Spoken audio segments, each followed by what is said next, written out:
the Ruger American versus the Tikka t3x. Now, I've had both these rifles for a little bit of time. I have had the Tikka a lot longer than I've had the Ruger, but I've used both in the field and tested them both in the field. We'll start by comparing basically different features and parts of the Ruger American against the Tikka t3x. Starting here at the rear, we have a very soft, smushy butt pad or recoil pad on the Ruger American. It feels like it might have a little bit of an air pocket in it on purpose to reduce felt recoil. I really like the Ruger American recoil pad. It does a great job reducing that felt recoil. Now let's go to the Tikka t3x, and this happens to be the super light model, but all the butt pads are the same. It's very rigid, very stiff, not nearly as smushy as the Ruger American, and I would say that the Tikka t3x recoil pad does not reduce the felt recoil as much as the Ruger American. I do like the Ruger Americans better. Now let's go ahead and look at the stock material and fit and feel. Okay, cheap polymer stock on the Ruger American,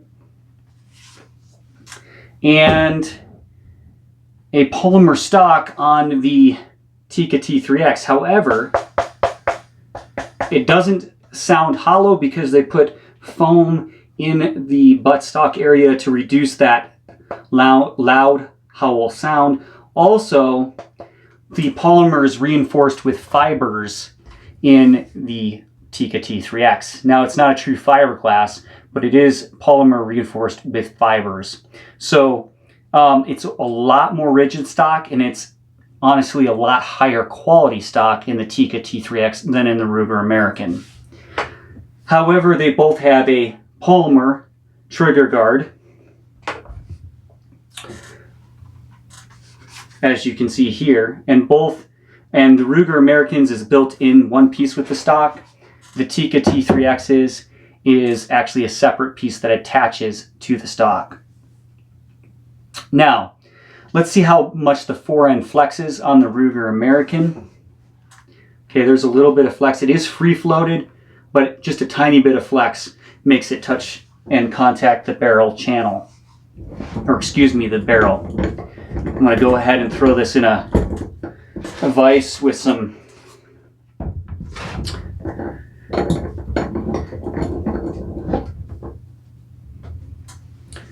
all right. Now let's see the fore end. Okay, there is more generous free floating, or there's a larger barrel channel in the Tikka t3x than on the Ruger American. Now you can still flex it and make contact with the barrel against the stock, but it takes quite a bit more force on the Tikka t3x. Now let's take a look at the magazine design. On the Ruger American, you have a rotary Foley polymer magazine, and it holds 4 rounds.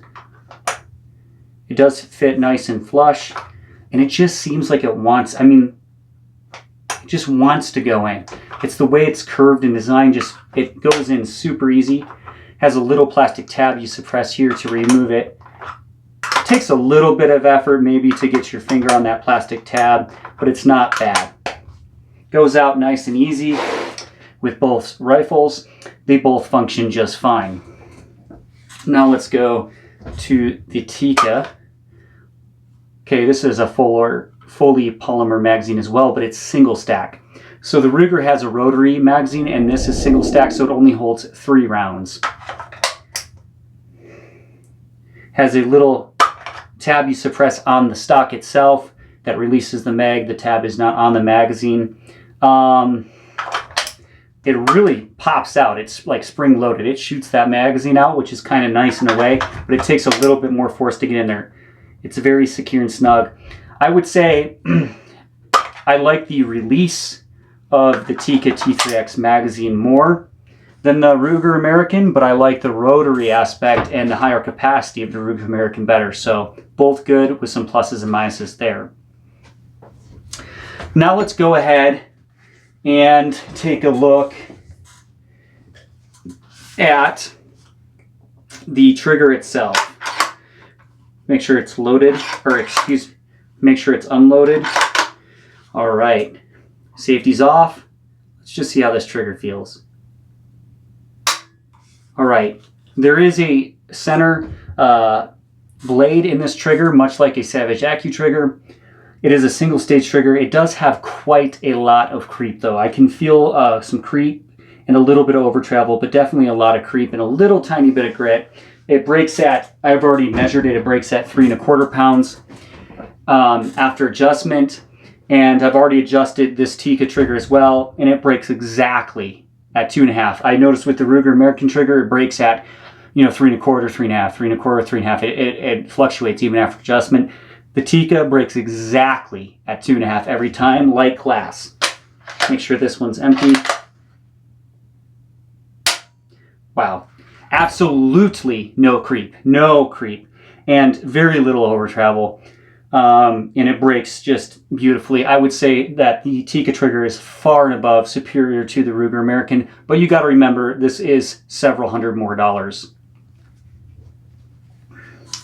Now let's take a look at the design of the safety, or the functionality, I should say, of the safety. You have a rear tang safety on the Ruger American.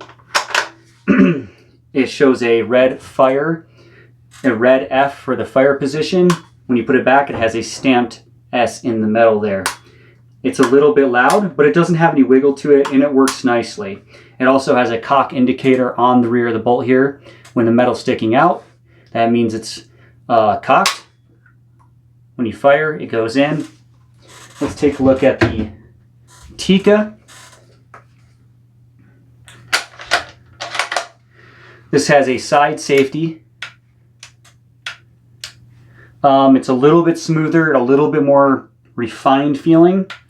It does have a cock indicator, but this one actually has a red dot on it. And it goes in when you fire.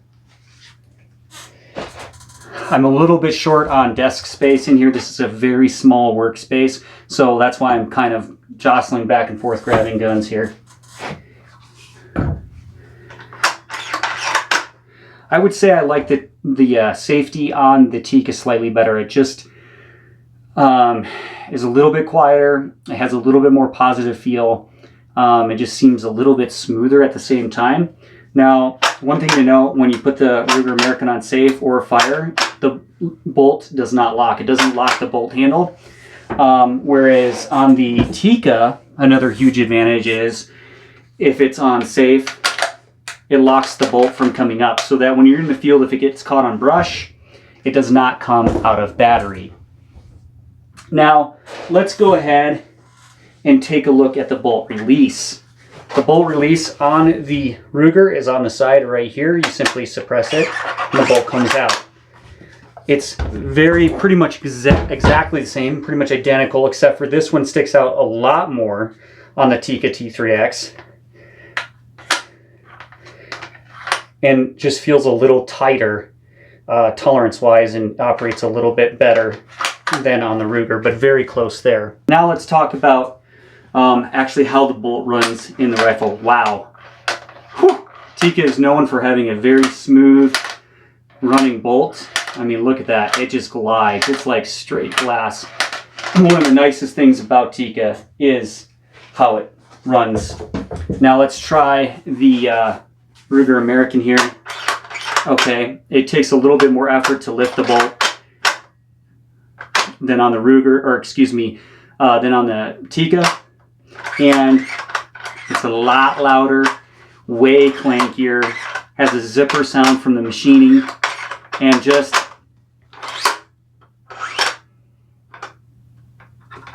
does not run nearly as smooth. Now on the Ruger, it has a now one thing to note is that the Ruger American has a 70-degree bolt throw, and the Tikka has a 80-degree bolt throw, I believe.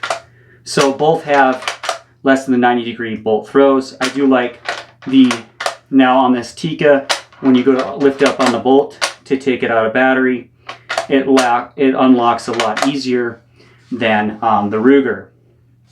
Let's take a look at the actual bolts themselves. All right, so we've taken the bolts out of both rifles. Now this is the Tikka and this is the Ruger. You can see this is a coned bolt head on the Tikka, and it has two locking lugs on the bolt. On the Ruger, it has 3 lugs. Now you have the extractor built into one of the lugs and a plunger ejector. On the Tikka, you have the extractor on the side and a plunger ejector. Now this one has a plastic bolt shroud, but I believe the new Tikkas have an aluminum bolt shroud. And the Ruger has a plastic bolt shroud. Both handles are one piece, and basically you have to disassemble the firing pin and the bolt to get the handle off. The bolt comes apart easier on the Tikka than on the Ruger. Ruger, in my opinion, has one of the most difficult bolts to take apart on modern bolt actions, and I do not like the way it comes apart at all. All right, now coming forward to the receiver. It is a forged receiver on the Ruger, and it has been flattened on one side to save weight. And it comes with a nice 22-inch matte black finish, cold hammer forged barrel. On the Tikka, it is also flattened to shed weight, and the bolt handle is hollowed out on the inside, whereas the Ruger is not to shed weight. This is the super light, so it comes with a fluted 24-inch barrel, but they do come in very many different models. The regular T3X light comes with a number 2 contour barrel as well, similar to the Ruger Americans, and I do believe they are both hammer forged. All right, so we've taken the Ruger American barreled action out of the stock, and now let's take a look. First, let's check and see how much it flexes. You know, it's pretty rigid, but it does flex a little bit. It has X reinforcement here, and then 2 power block bedding aluminum blocks here. Now, these are basically what I would call a V-block bedding. The action screw goes through the middle, and then both these blocks sit in recesses in the receiver. I do like that method of bedding compared to the Tikkas. Now, never mind the shoddy bedding job here in this synthetic Tikka. But you have, once again, X reinforcement. The stock is a lot more rigid because of the fibers in the polymer than on the Savage.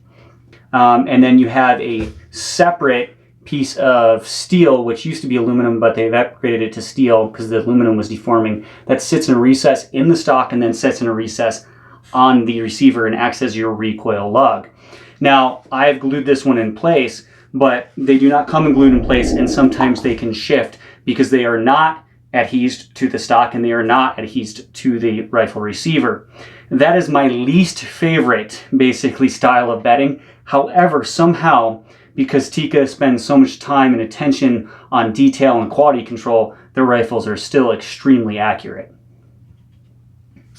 I actually do prefer, though, the bedding system in the Ruger American over the Tikka T3X. However, the stock is more rigid and high quality on the rest of it with the Tikka. Now, just coming forward to the receiver, you can see here the recess areas on the. Now you can see here the recess areas on the Ruger American for those bedding V-bedding system on the Ruger American. Now the trigger here is held in with pins to the receiver, and it does have a really nice high quality housing over the trigger, and it has an adjustment screw on the front. I don't like that it has a piece that goes to the safety that's separate from the trigger housing. On the Ruger, or on the Tikka T3X, you have a very nice high quality housing as well, and an adjustment screw on the front as well. However, to take this one off, you do not have to undo pins that go through the receiver. You just undo this one screw here and it comes off like nothing. So I do like the assembly and disassembly on the Tikka T3X better. but neither one, in my opinion, is as easy as a Howa 1500 per se.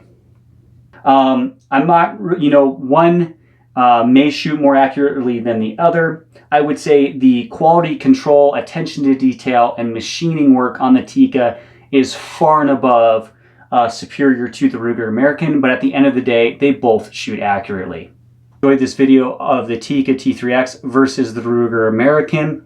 They are both great rifles. Obviously, the Tikka is more expensive, and I do prefer it and like it better. It just feels better in the hand, seems to be made of higher quality materials, and has more attention to detail, and seems to have better quality control as a company.